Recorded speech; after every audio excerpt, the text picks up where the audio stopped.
ഓണായിട്ടേ നമുക്ക് കുറച്ച് ഫോട്ടോസ് വേണമല്ലോ അതിനായിട്ട് ഇറങ്ങിയതാണ്. അപ്പോൾ വാവയുടെയും കുറച്ച് ഫോട്ടോസ് വേണം. ദാ മിഥുനും അഞ്ജലിയും ഉണ്ട് ട്ടോ. അപ്പോൾ അവർ തകൃതിയായിട്ട് ഫോട്ടോസ് എടുക്കുന്നുണ്ട്. നമ്മുടെ തൊട്ടടുത്ത് ദാ കുറച്ച് പച്ചപ്പുള്ള സ്ഥലം എന്ന് പറയാനുള്ളത് നമ്മുടെ ഫ്ലാഗിൻ്റെ അവിടെയാട്ടോ. അപ്പോൾ അവിടെ തന്നെ പോവാമെന്ന് കരുതി. വാവയുടെ കുറച്ച് ഫോട്ടോസൊക്കെ നമുക്ക് കിട്ടിയിട്ടോ. ഫോട്ടോസിനൊന്നും പോസൊന്നും ചെയ്യില്ലെങ്കിലും ഒരുവിധം എങ്ങനെയൊക്കെയോ ഞങ്ങൾ ഫോട്ടോസ് എടുത്തിട്ടുണ്ട്. പിന്നെ ദാ ഇതൊരു മെമ്മറി അല്ലേ. മുണ്ടെടുത്തിട്ടേ ആൾക്ക് വലിയ കംഫർട്ടബിൾ ഒന്നും അല്ല കേട്ടോ, ഇഷ്ടമല്ല. ഞാൻ ഒരു വിധത്തിലാണ് അത് സെറ്റാക്കി വെച്ചേക്കുന്നത്. ഒട്ടിക്കുന്നതായതുകൊണ്ടേ ഊരി കളയാനും പറ്റില്ല. പിന്നെ ഞങ്ങൾ ഒരുമിച്ചുള്ള കുറച്ച് ഫോട്ടോസും വീഡിയോസൊക്കെ എടുത്ത് വെച്ചു.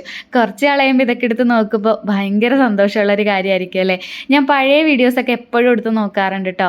ഇതുപോലെ കുറേ ഫോട്ടോസും വീഡിയോസൊക്കെ എടുത്ത് വെച്ചിട്ടേ ദാ കുറച്ച് ആൾ കഴിയുമ്പോൾ ഇതൊക്കെ എടുത്ത് നോക്കുമ്പോഴാട്ടോ വാവ് ഇത്രയും വളർന്നിട്ടുണ്ടോ എന്നൊക്കെ നമ്മൾ ഓർക്കുക. അപ്പം ഞങ്ങളിതാ മെമ്മറിക്കായിട്ട് കുറേ ഫോട്ടോസ് എടുത്തിട്ടുണ്ടായിരുന്നു. അങ്ങനെ ഈ വർഷത്തെ ഫോട്ടോഷൂട്ട് അങ്ങനെ കഴിഞ്ഞു കേട്ടോ. ഞങ്ങളിതാ തിരിച്ചു പോവുകയാണ്. അഞ്ജലിയുടെയും ഇതിൻ്റെ അടിപൊളി വീഡിയോസ് ഉണ്ട് കേട്ടോ. അപ്പം ഞാൻ അടുത്തൊരു ഷോർട്സ് ആയിട്ട് അതിടാം. അപ്പം എല്ലാവർക്കും ടെറ്റ ബൈ.